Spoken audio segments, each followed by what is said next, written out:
Hi guys, welcome back to Afrobeat Daily, the show that keeps you up to date in all that you need to know in the world of Afrobeat. And we are back again with another video. And in today's episode, we'll be talking about the albums that shaped the current career of your favorite artists in the industry right now. The album that inspired them and gave them the push to become musicians or made them feel like they can do it. And we're also talking about the album that gave Afrobeat a push.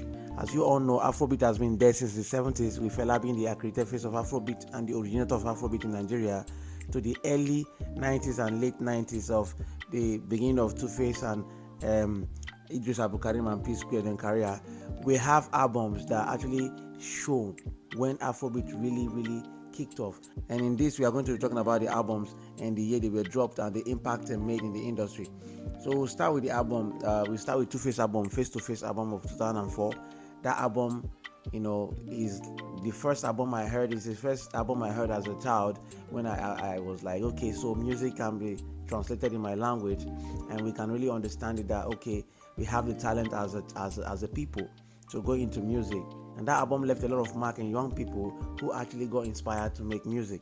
The next album we were talking about is P-Square, Get Squared, that was dropped in 2005. That album is crazy. The album is mad. Like, is I think it's 2005, 2006. The album was dropped. The album is crazy, man. The album introduced fashion, introduced swag, introduced everything. Melodies and rhythm and dance steps and then dance style. The next album we are going to talk about is Face, Independent. You remember the song, Colomental and the rest of it. This album is dope. The album, that is his first album, and it was an album that I really liked. I can still bop it till now, because then we were young and album was just coming left, right, center, and the songs in that album is crazy. The next one we're talking about is Two-Face 2006 album, Grass to Grace. This album is a stepping stone to a lot of younger generation that are doing music right now, because these are the album that shaped the movement, that made it look like we are here. We can really do music now. Okay, the next one is 2007 Timaya album, True Story. This album sold a lot and people got used to it so much that it become an anthem in the street. Plantain Seller, the Mama and all that. This is where the album come from. All right, the next album is Game Over, P-Square. This is 2008. The Guitars They Do Me and the rest of it. They continue with their fashion sense, their dress code, and their dance styles and rhythms and everything. At this point in time, Afrobeat is taking off with speed. You understand me? Because in that 2008 days, there was a lot of album that actually paved the way to what we have now in the industry in this current Gen Zs and millennials. All right, the next album in 2008 is M.I. Talk About It. That's a breakout album for M.I. That album is crazy because I still hear a lot of songs from that album to date. And it's over a decade old, so it's like 13 years old now. 13 years old, 14 years old album now, and that album I still hear things about the album, like the songs like Save and other things in the album. So the next album in the same 2008 is Nice, Congaso. The song. There's no way you wouldn't know Congaso. The top, one of the biggest song in the Afrobeat industry then, and it still is. And you can't deny the fact that Nice brought it. Nice really brought it. The next album is Banky W, Mr. Capable. This is also in 2008. This album is, man, I can tell you that if there's something you call style, you see from these albums I'm talking about, we can actually perceive how the journey of Afrobeat started, as in when it took off. I mean, not how it started, when it took off. You can see that from this list of albums, a lot of your favorite artists you're listening to today actually heard something from them and got inspired and actually made them feel like they can do something. The next one in the same 2008 is The Band, The Entertainer. You guys, you can't tell me you didn't hear nothing about Coco Master. This album is like, I think it's the last album he dropped with Mohit. And the same is still in 2008. What a year. 2008 is a great year, I'm telling you. And that's the year I finished my secondary school, and it's a great year.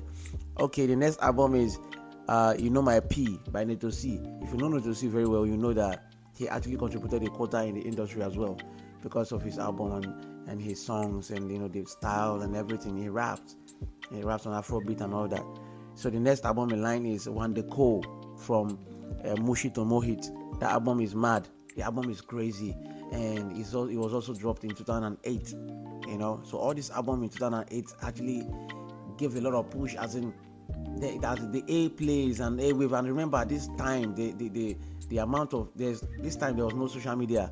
If there was social media, it's not in Nigeria yet, or it's not strong. We all are still trying to like peep through what phone is. We don't even know what phone is. It's not even that know what a cell phone is or had cell phone then. So it is.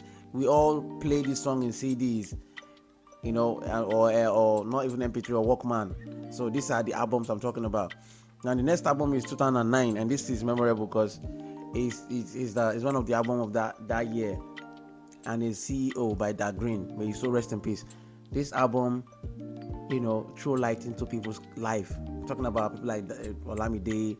A lot of Yoruba rappers can actually tap from this album as a motivation. Even if you knew music before then and you dropped this album, CEO, it could actually give you a push to know that, okay, you can do it. So this album gave push to a lot of Yoruba rappers, till date. And he's still being respected, even after his death. Alright? So there you have it, man. These are the albums that give a push to what you now have as, millennial Afrobeat artists, whatever anybody is singing. I can bet you can tap. You can actually trace it back to these albums I mentioned, because this is the point where Afrobeat really took off and was something that it become. And these albums are crazy and real. Like, they are unreal, man. Like, the work put in it is unreal, because imagine the noise they made without social media. Imagine the noise they made without Bluetooth. At that point in time, I think what we used was infrared. Imagine the noise they made without Instagram, without Instablog or Tunde Note or people being aware that YouTube exists. Even if YouTube existed at that time, we don't know what YouTube is in Nigeria. We don't stream with YouTube in Nigeria at that time. I know I don't. So this album was still relevant till now, and they made a lot of play, and they made a lot of moves, because they were good music and good material without social media, and they still sold as much copies as they sold. So that is to tell you that Afrobeat really kicked off from this era, the early 2000s and late 2000s. And that is it for me today, man. Guys, I told you guys this Afrobeat Daily will give you all you need to know in the world of Afrobeat, what you don't know before, or what you've not been told, or what you know, but you just need to refresh your mind back to it. So like I said earlier, if you like content like this, please subscribe. If you don't like it, also subscribe, please. Thank you. And also like and share this video. Leave your thoughts on the comment section and let us know what you think about our channel and what we should talk about next. And that will be a very, very big plus for us. And also don't forget to click the bell icon to be notified whenever I post a video. You'll be the first to know. Thank you and have a wonderful day. Don't go anywhere. We'll be right back.